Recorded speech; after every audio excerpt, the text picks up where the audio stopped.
oddballs. Welcome into the Oddity Shop, where the bazaar is always on sale. This is the podcast where we tell you fun stories sometimes. Creepy, odd, bizarre, weird, strange, weird, out of this world, all around the tiny little globe. I'm your wonderful curator, Kara, followed by my other awesome, amazing, gorgeous, beautiful, smart, intelligent curator, Zachary. Wow. You gave me like a full one that I used to give you before you told me I had to make it shorter.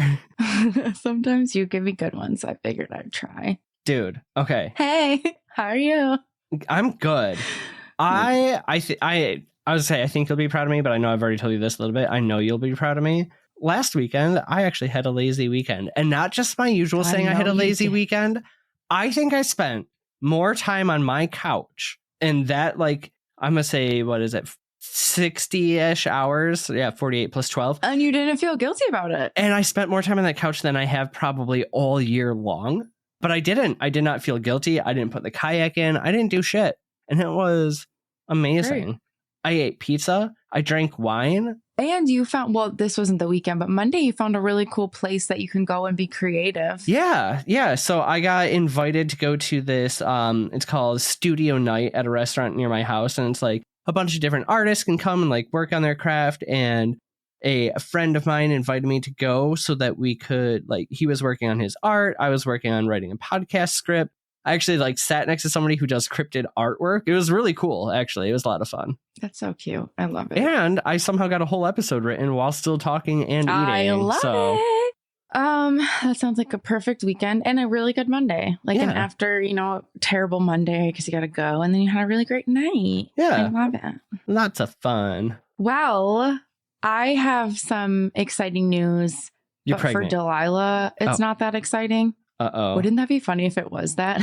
A couple weeks ago, you were telling us all she had a UTI. How's she doing? Oh, she's doing okay, but... Okay. I've been thinking about the little baby. Yeah, there's more things I'll tell you tomorrow.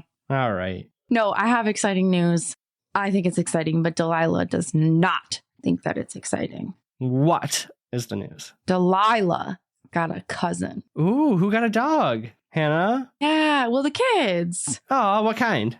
Well, it's so cute because they don't actually know.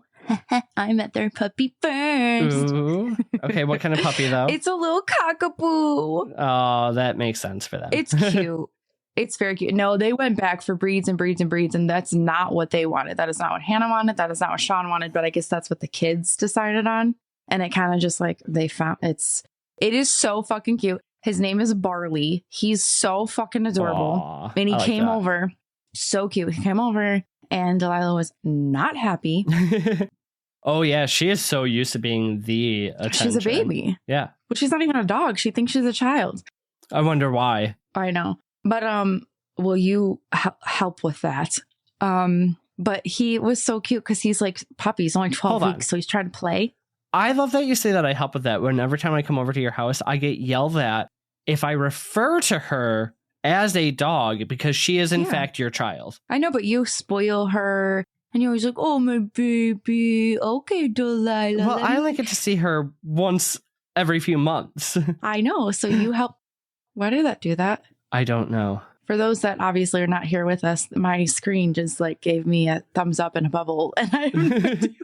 It's really They creepy. keep updating our software and we don't know what's going on anymore. That's strange. But anyway, he's really cute, and he kept like batting his paw at Delilah, and she was like, what the fuck? Not having any of it. So that's what I've got over here. Well, that's exciting. Mm-hmm. And Hannah and I went out for drinks and dinner last night. Hannah's my sister-in-law, for those that don't know. We picked out our colors for the family picture. Oh, good. There's a family picture coming this fall, guys. Well, at least there'll be a new puppy for it. Oh, yeah. Cute. There you go. All right. Okay. All right. Let's open up this shop. All right. I'm going to open it with a question for you. Oh, really? Are you? Yeah, I know. Surprise, surprise. Let's go. Okay.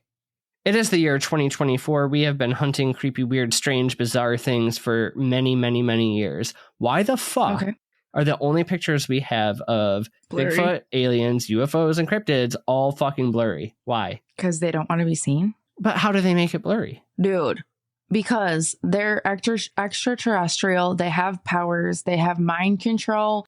They have so many things that they can do. They're probably from a different dimension. They can blurp in and out whenever they want.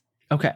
So just saying, total side note here, if we ever win the lottery, all the money it's all into trail cams, and we're going to the triangle. What's the Massachusetts triangle? Why am I blanking? Bridgewater. And we're just loading that thing with cameras. We're catching it. Okay. That's going to be our $1 million idea right there.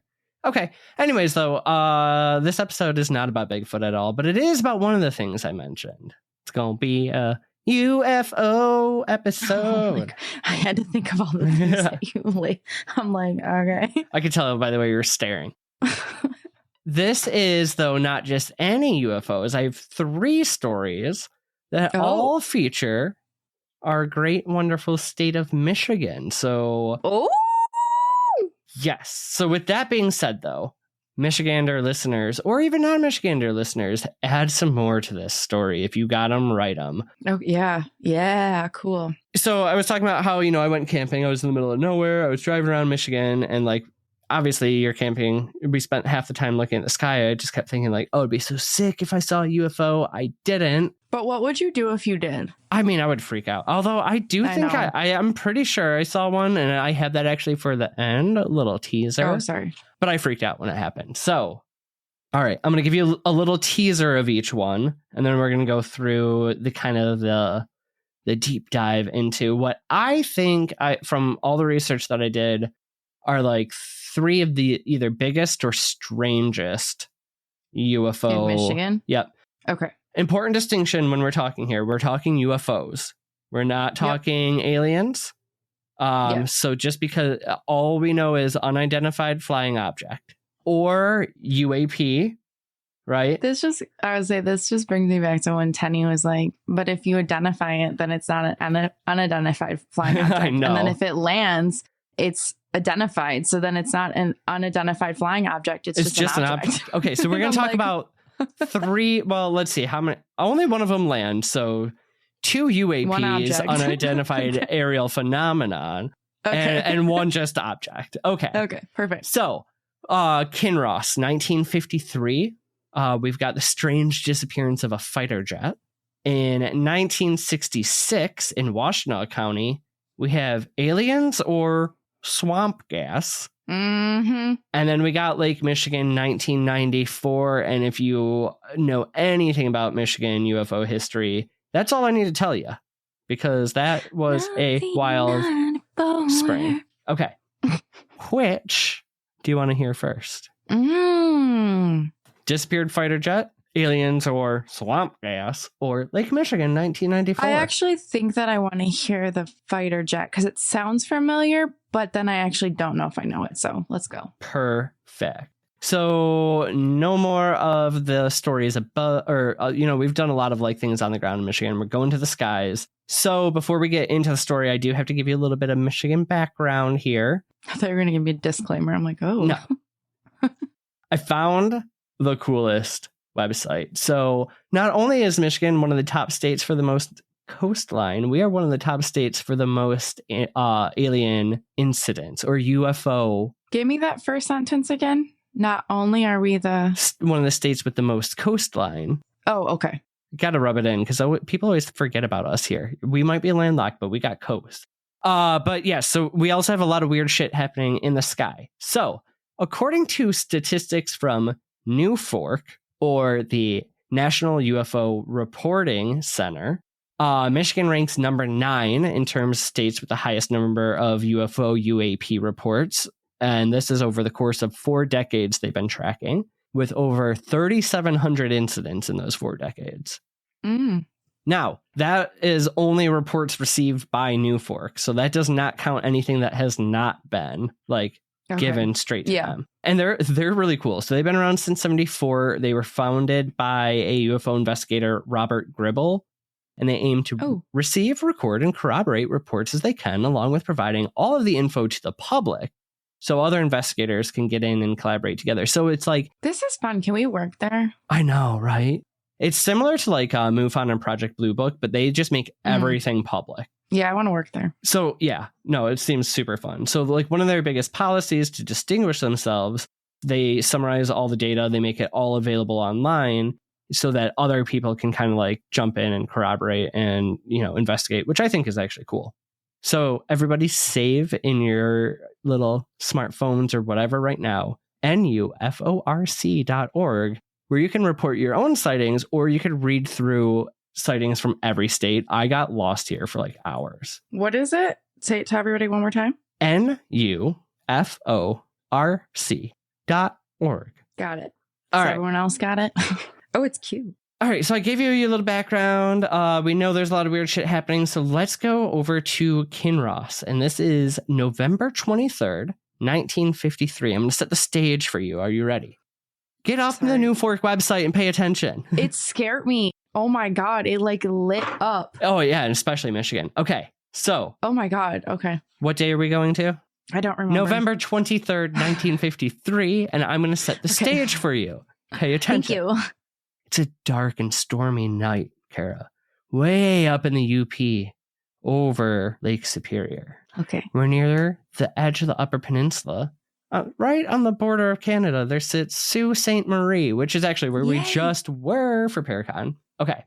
Yes. Sault Ste. Marie is only separated by Canada or from Canada by the Soo Locks, which are cool. Yeah, it's a huge set of locks that allows freighters to pass with ease between Lake Superior and Lake Huron. Really important place for any sort of like import export, just watery business, for lack of better terms. Watery business sounds business. Disgusting. It sounds like your watery shits. Oh, I know. Okay. So the skies, they're cloudy, they're rainy, they're shit free. So you don't have the typical like eyewitness reports because you couldn't see very much. Now on the ground, the U.S. Defense Command or the U.S. Air Defense Command Center is keeping its eye on all the skies over vital areas in Michigan, like the Air Force bases, the locks, anything that could be like a potential target, right? Yeah. So they see something on the radar that starts to look a bit strange, and the ground intercept radar identifies an unusual object on Lake Superior closing in on the locks. With it being such a vital gateway, though, local governments at least think so, that it could be ripe for attack. The military springs into action. The Air Force scrambles to get an F-89C Scorpion jet in the air. Okay. This plane was from Wisconsin originally, but it's currently stationed at the Kinross Air Force Base, which is not super far from the locks. At Kinross, they get 2 crew members on board. We have First Lieutenant Felix Moncla, and he is flying the aircraft. And we have Second Lieutenant Robert Wilson, who's going to be watching the radar. Okay? Okay. So Felix is 27 at the time, but in his short life, he's a super experienced pilot. He had been in the Army, served in World War II. He actually re-enlists, gets in the Air Force, and he has over 800 flight hours clocked in a really, really similar aircraft. So like this isn't new for him. Okay. Were you just saying in his short life, he has so many things already achieved? Oh, sorry. It's 27 when this happened. So like his short life leading up to here, like he's well experienced to be flying the plane that he's Because I was like, oh, he dies. And then I was like, wait, no, Carrie. Yeah, that'd be sad. God. Okay. Robert, he's a little less experienced, but he is no stranger to the radar. So that's why he is kind of going to be the one, giving directions to Moncla. So that they could figure out exactly what this is and eliminate it if necessary. Okay. So they get up in the air. They realize things might be a little more difficult to track than they thought with the weather, and their radar is just not working. Nope. They're relying on radio with the ground, right, to track the UAP on the radar. And it's kind of because of the storm, like it's coming in and out, right? So anyways, though, these 2 guys in the Scorpion, they give chase. They're traveling at up to 500 miles an hour to pursue this thing for over 30 minutes. Oh. But they finally start to make some ground. But as they close in, the ground radar is like, okay, this guy's flight path is getting erratic. It's going up, down, left, right. So all of a sudden they zigzagging. Oh, zigzagging in every direction. So they get from radar on the ground. They're like, hey, you're at 27,000 feet. It just dropped down to 8,000. Like, you got to drop down. Can you imagine being like, what is happening? Seriously. Now, the crazy thing is at this point, so half an hour in, they've already gone 160 miles chasing each other. They're now over the Keweenaw Peninsula. Oh, shit. So the Scorpion's closing in on it, and ground radar is watching, right? So now they see the two blips getting closer, and then they merge together. The crew assumes that Felix Moncla either flew above or beneath it to try to either eliminate it, figure out what it is, whatever, right? So they anticipate that the two blips are going to separate. However, that never happens. Except the one blip that remains is not our blip. And that's known because it starts acting really freaking erratic again in a way. Yes. So the crew went from okay, maybe we eliminated the target, to all of a sudden now they're worst fear because they realize that the Scorpion has disappeared off the radar. Okay. No. Okay. You're probably going to keep okay. The second blip takes off at a weird angle, gone, off radar, bye. So do they think that it fell to the ground, it crashed, or what is their thought on what happened? All they know is that they were right on top of each other. Okay, well, I know what happened. It sucked it up. Hold on. And then we're going to discuss at the end. Let me get the rest of the details out. Okay. And that's what we'll discuss them after each one. So, okay. Crews are immediately sent out. And like you called it at the beginning, Felix and Robert are never found alive nor dead. No plane, no wreckage, no anything. Does die. Well, maybe. He could be abducted.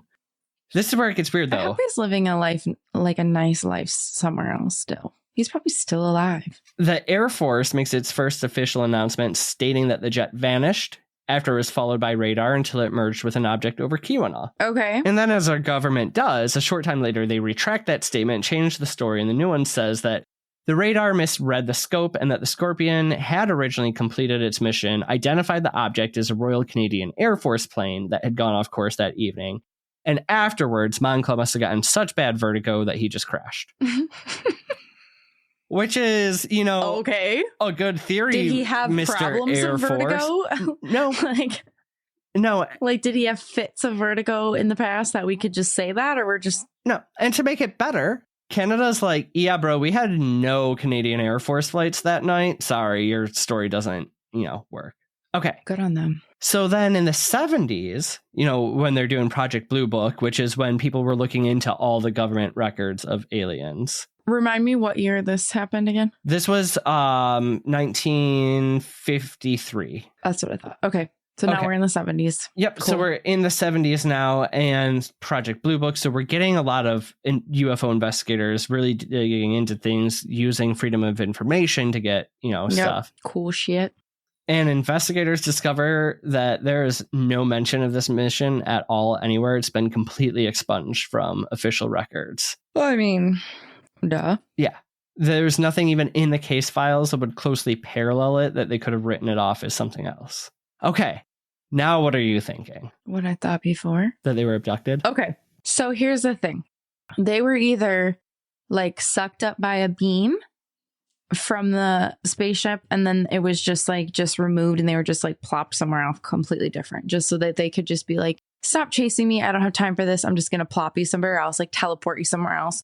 Or it's when our army jets, whatever, they open up and everybody kind of jumps out, or they have vehicles that are in there. It just kind of sucked it up in there and was we're just going to take your flying craft and everything, and we're going to just go somewhere else, and we're going to study all of it. So I'm either between they got sucked up and abducted and taken away, or I would say this is probably the only one of the stories I'm going to tell you that you could still say it's a UFO, but it's not out of this world related. It could have been something else that did shoot them down, and they ended up in the lake, and we just don't know, but it's still, I think, yes, the expunging of the record is what makes it weird. The weird. Yeah. That makes it very strange. And I only say that because I have a lot more proof in the other stories than this one. This one's just kind of open. But also, if that were the case, why would we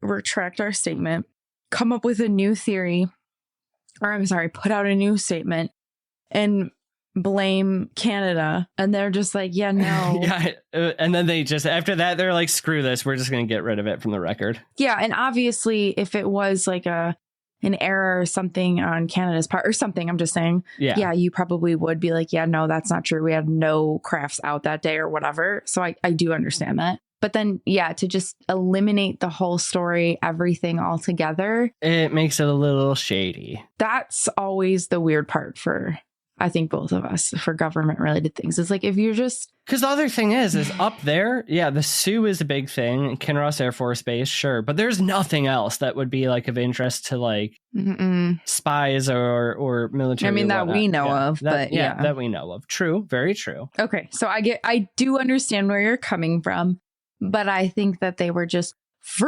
blipped up, and I'd like to think that they were teleported somewhere else. So nice, like they're still alive. To wherever those green kids are from. Exactly. The green children of Woolpit, wherever they were from. They're just, well, no, because they were from like a drab place. I hope that they're just like in a nice, fun area. Perfect. Are you ready for the next one? And do you want swamp gas or Lake Michigan 1994?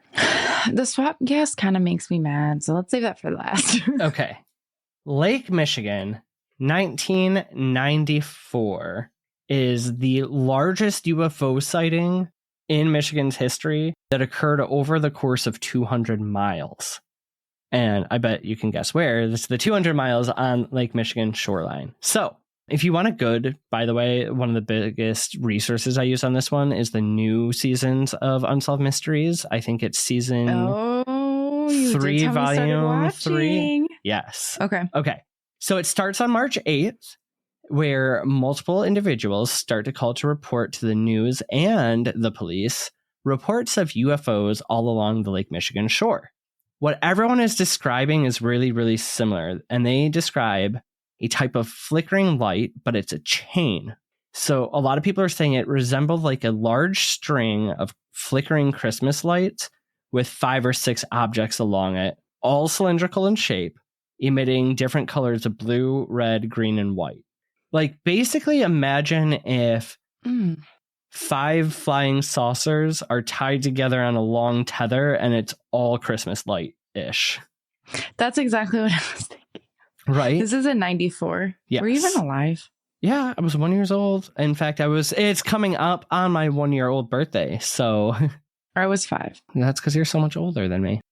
And I'll never never lose a chance to remind you. Okay, so this turns out to be not only the biggest UFO sighting in Michigan, though, but like one of the biggest in the whole country.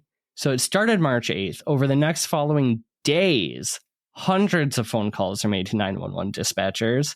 And of course, MUFON, the Mutual UFO Network, Michigan's branch, gets involved. For those of you who don't know, MUFON is... like New Fork that we talked about, it's an independent body of volunteer UFO researchers, but they don't make everything nearly as public as New Fork does.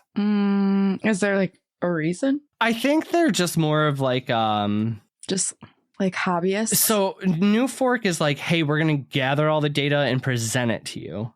Where MUFON is the volunteers who are like, we're gonna take all that information and we're gonna give you our findings. Okay. But they do a lot of field research. So they go out, they do interviews, right? They talk to people. So maybe we want to work there. Volunteer, but we could definitely join. Okay, maybe we want to volunteer there. There we go. So the thing is, though, is like, it wasn't just like your run-of-the-mill people who are calling in, right? So, I mean, it's happening everywhere, too, from like Holland, Muskegon, tons of the cities along the coast. But it's police officers reporting it. It is, highly educated professionals. Meteorologists are trying to like seeing this and calling it in and be like, I can't tell you what's happening. So I was able to find this snippet of a conversation between a Holland, Michigan police officer and a National Weather Service meteorologist. So I'm going to read it for you. Okay. There were 3 and sometimes 4 blips, and they weren't planes. And that's the radar, meteorologist radar. Planes show as pinpoints on the scope, and these were the size of half a thumbnail. They were from 5 to 12,000 feet at times, moving all over the place. 3 were moving towards Chicago. I never saw anything like it before, not even when I'm doing severe weather. So if a plane shows up as a pinpoint, and these things are showing up as the size of your thumb, they had to be fucking huge. A plane? Okay, so a plane shows up as a pinpoint, and this was a thumb. That's crazy. That's crazy big. And there's multiple of these over like many, many nights. That would be absolutely terrifying if you were looking at that on the radar. And it's like, that to me rules out enemy spies because nobody's going to hang out that long, right? Or enemy recon. Well, and you just, whatever it is that's that big is so it would be so obvious. So you wouldn't be an enemy spy because you can't, that's, and it's not going to be like not discreet weather balloons or anything like that because they're not going to stay in this same area for days. I mean, it's crazy. On March 20th, my first birthday. Oh my God. Experts from the National Weather Service dismissed the radar blips, noting that the radar is designed to sense weather, not aircraft. So a little bit of them backtracking. Okay. Press speculated that the sightings could have been caused by a top secret U.S. aircraft, though aviation experts expressed skepticism of that.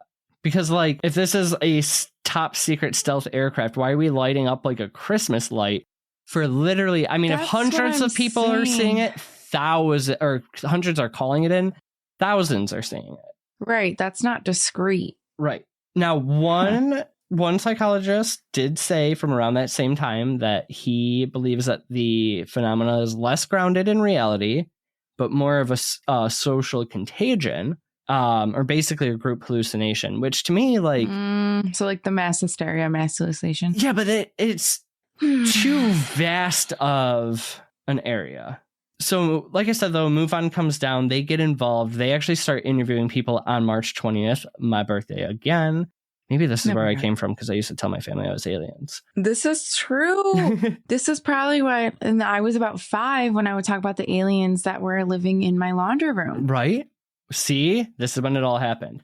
But the reason I give like the radar people saying it wasn't them and the psychologists is because MUFON comes in and they get to interviewing. They're interviewing everybody. It doesn't matter, education level, job, expertise, whatever. They interview anyone who would talk to them.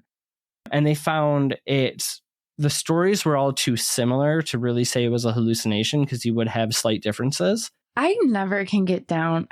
I don't know. I shouldn't say never, but the mass hysteria, mass hallucination thing to me. I could see it being like a small group of people in a similar area, and that's just more because the environment is creating the same, I don't know. Anyways, though, so what MUFON is able to not able to prove exactly what it is, but they do present enough evidence that it's not a small plane. It's not gas bubbles. It's not a blimp, weather balloon, satellite, shooting star, or military aircraft. So it remains to this day unknown, but most of these people are still alive and talk about like how for almost 2 weeks over the skies of 200 miles, people were reporting the same thing over and over and over again. What are your thoughts on this one? Let me ask you this. Is there anything in your head you think it could be other than UFO? No. See, and that, or UFO from outside the planet. That's where I'm like, the first one, you could definitely make an argument. This one, it's harder to with the amount of people and just how weird it was. And then my brain goes back to how large these objects were. And in 1994, we wouldn't have anything that large. I don't even think we'd still have anything that large. And I don't think so. I mean, I could be wrong, but I don't think so. I'm going to try to articulate this. But okay. So the mass hysteria, mass hallucination thing to me makes me angry.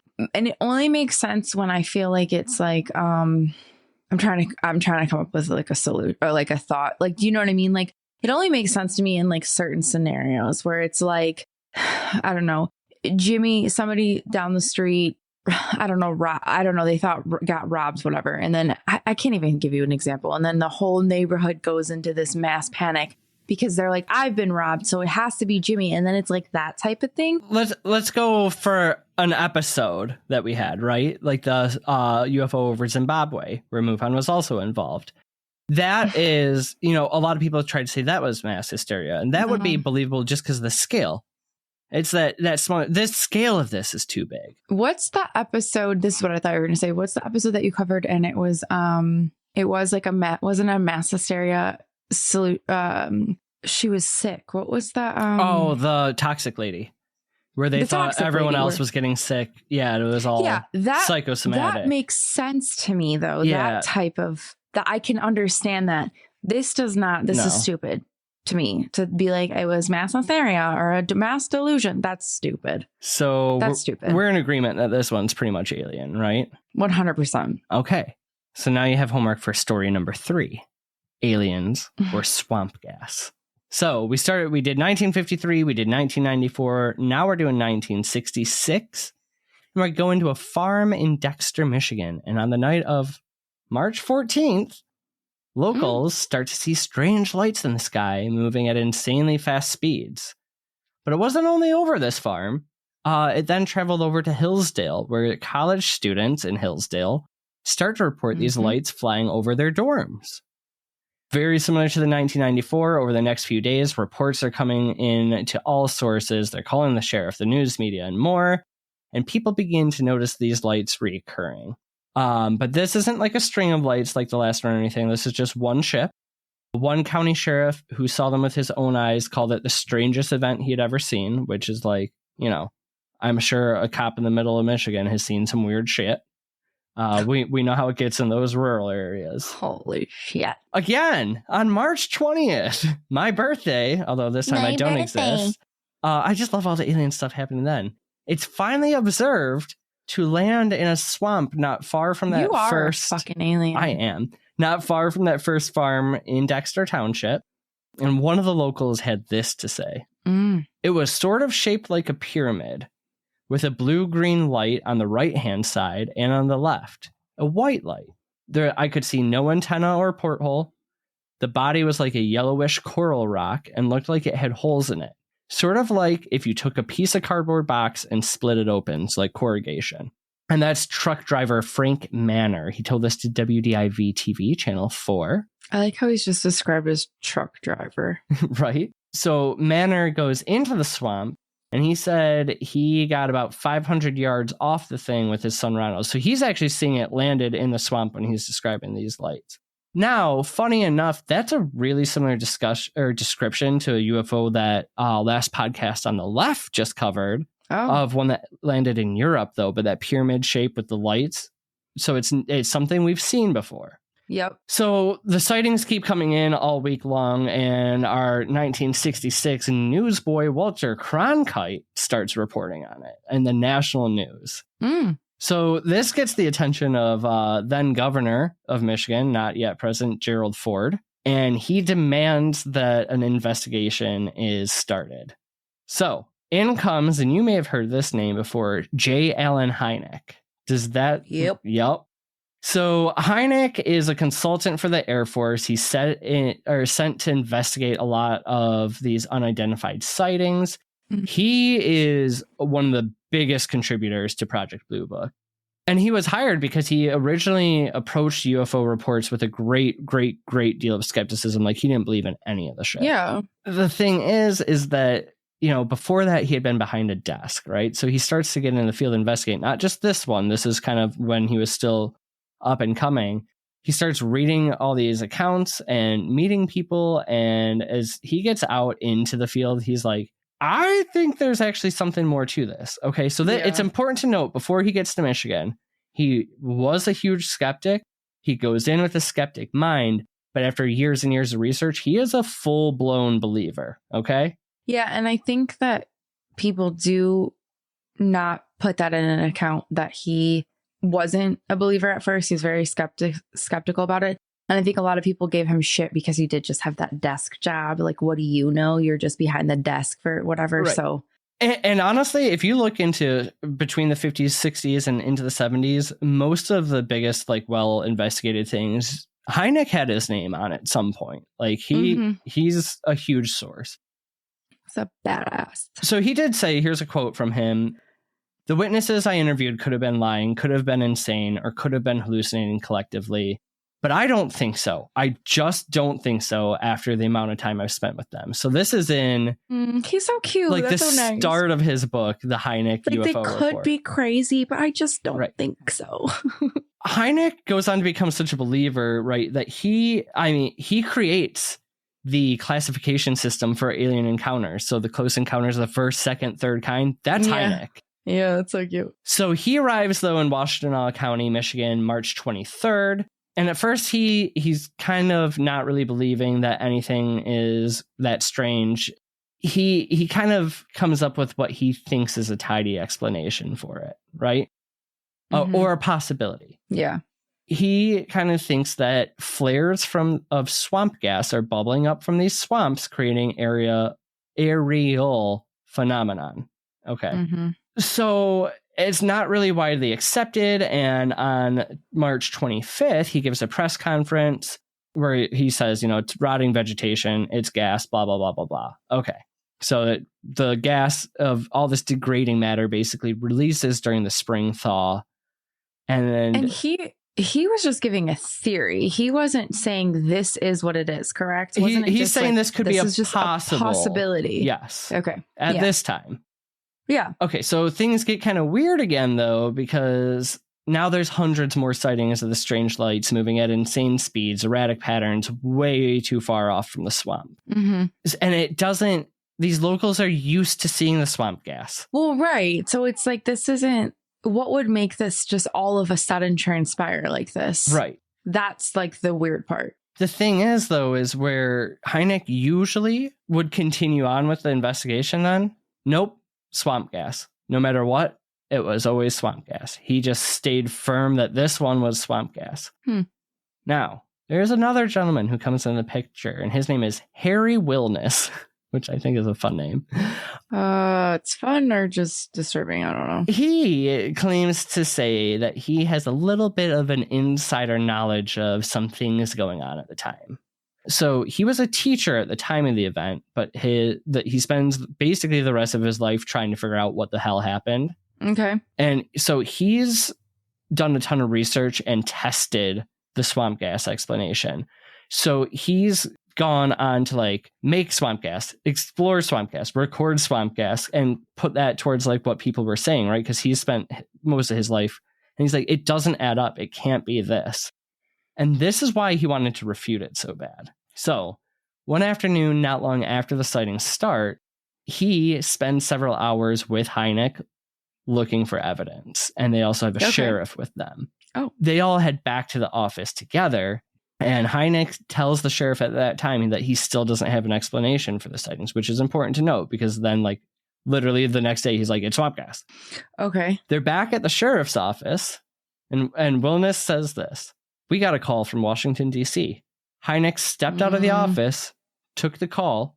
And all of a sudden it's swamp gas. Came back in a few minutes later, looking shaken. Yeah. He had his head down and all he kept mumbling over and over, swamp gas, swamp gas. It was just swamp gas. He goes, I don't think Hynek even knew what swamp gas was at this time. Sketchalicious. Right, because, yeah. So again, this one's weird. So we see this thing actually landing. It's given typical out of this world UFO phenomenon. A governor demands an investigation. They send in one of the best who shuts down and says swamp gas. So again, a little bit of a we'll never know, but that's what I got for you. It's not swamp gas. It's definitely not fucking swamp gas. That's all I can say. Okay, so I know we're getting a little long on this one. Do you have anything more on the swamp gas before I want to read one of the new forks for you and then my short story. No, I was just going to say it just doesn't make sense that it's swamp gas because, again, it's like, why would it all of a sudden transpire like that? These people have lived there forever. They've never witnessed this. That part just doesn't make sense. So you just can't die on that hill because it doesn't make sense for so many reasons, but that one alone. Okay. Why is it just starting then like this? It just makes no sense. It was aliens. I think it was aliens. And they dropped us off. Okay. So I'm going to read you, instead of a Reddit story this time, I'm going to read you one of the new fork sightings. Mostly because I love the way they lay this out. Okay. So everyone has the same format. Duration, 10 to 15 seconds. Number of observers, 10. Location, Eagle Harbor, Michigan. Location details, off the road with a clear view of Lake Superior.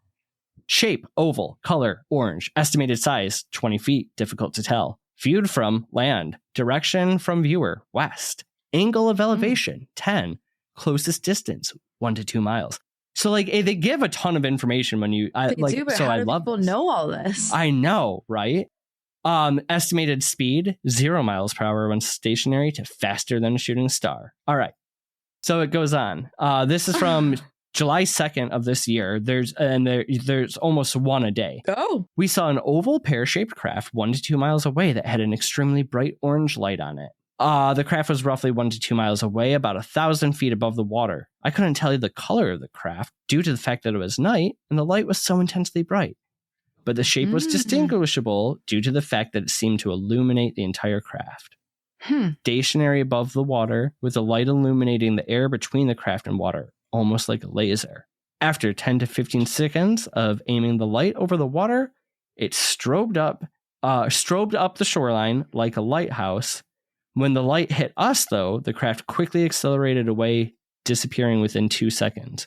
It made no sound. When it began to accelerate, it almost staggered, kind of jumping back and forth, and it was just gone.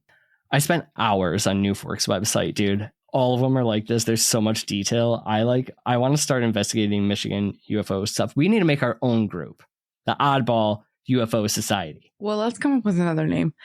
You don't like OFOS? No. Fair. It's just, I understand that you want to have so much, you want to have, I was going to say a platform, but a structure so that people aren't just like all willy-nilly just putting in there. But that is a lot of fucking details that normal people just don't know. Not everyone had them. And when you do your incident report, but like they're all formatted exactly the same, which is cool. It's like a standard formatting of your incident. Okay, that makes more sense because I'm like, it's like when Mothman is spotted up in the air a million miles. They're like, he was at least 12 feet tall. How can you even How tell? do you know? No. So, okay, that makes sense. So you don't have to necessarily fill out each one of those things, but it gives you that platform or that structure if you knew it. Okay, that makes more sense. All right. Do you want to hear mine? Wild. I've never been able to explain whatever happened this night. You've never told me? I don't know. I can't remember if I have. I'm sure over drinks one night I have. Okay, let's go. But I'm driving from my parents' house on Hubbard Lake to Alpena, Michigan. What's the year? High school. So I would have had my license. It would have been 2010, 2011. What was the elevation? What was the temperature? I'm not doing all that. We're running out of time. It's been too long. So it's dark. It was night. Okay. Yep. And it was starry. I remember that. So I'm driving past the midpoint station where I always lost cell phone service. But as I did, I noticed it was starting to get really dark. So there's a stop sign. I look up. Stars, everything is completely blacked out. Like it looks like there's something huge hovering above. My car frickin' stalls. I have full bars of service in a place where I always drop calls. No, normally don't. Okay. Then the phone service went dead. And as soon as it got light again and everything moved off, and this happened in seconds, the car started right back up and I moved. That's really creepy. I think it's aliens. That's my one story I have to share. I wish it was better, but little personal tale. Mine's on one of my episodes. Can't tell you which one, but if you know, you know. Well, good job. That's crazy. It was the Get to Know Your Curators episode. So if you're new here and you want to learn more about me and Kara, there was a Meet Your Hosts. But I am convinced that you and I are just aliens. I think so. It would explain a lot of our weirdness. And now that even makes more sense because in 94, you were born, which makes sense. And then that was when I was always like, the aliens live in the laundry room. Hello, we Mom. were replaced or visited. Definitely visited. Or visited. Like we have friends somewhere. Can our friends come back to us? There we go. Can our friends take us away? Okay, I'm sorry. This place is crazy. I know I talked a lot on that one. I wanted to get all those stories in less than an hour, so I didn't drive you guys crazy. But those are some of the biggest UFO tales over the Michigan skies. Dude, our listeners probably want longer episodes. But anyway, that was a really good one. I enjoyed it. And now we're all going to be on that website because I already got a glimpse of the map and I freaked out. So dude, you will lose hours of your life. NUFORC.org. Check it out. Share us your favorite ones that you find or your own personal alien stories. And obviously on this one, drop us an alien emoji. Duh. Oh, hell yeah. Do they have a spaceship one? Or I mean, UFO, whichever they have. But I'm sure they have something spacey. All right. And with that, I'm ready to close up the shop. You got anything else? I don't think so. We appreciate you. We really do want to hear your own stories, whether they're alien, UFO related, or just something that you want to hear. Please write in because we just really enjoy getting your stories and we can share your experiences. They can be anonymous. That's fine. But we just really want you guys to write in your weird, creepy tales. So that's what I'm begging for you. We love you. Appreciate you. Most importantly, Creep it real, yeah, balls. Goodbye. Bye.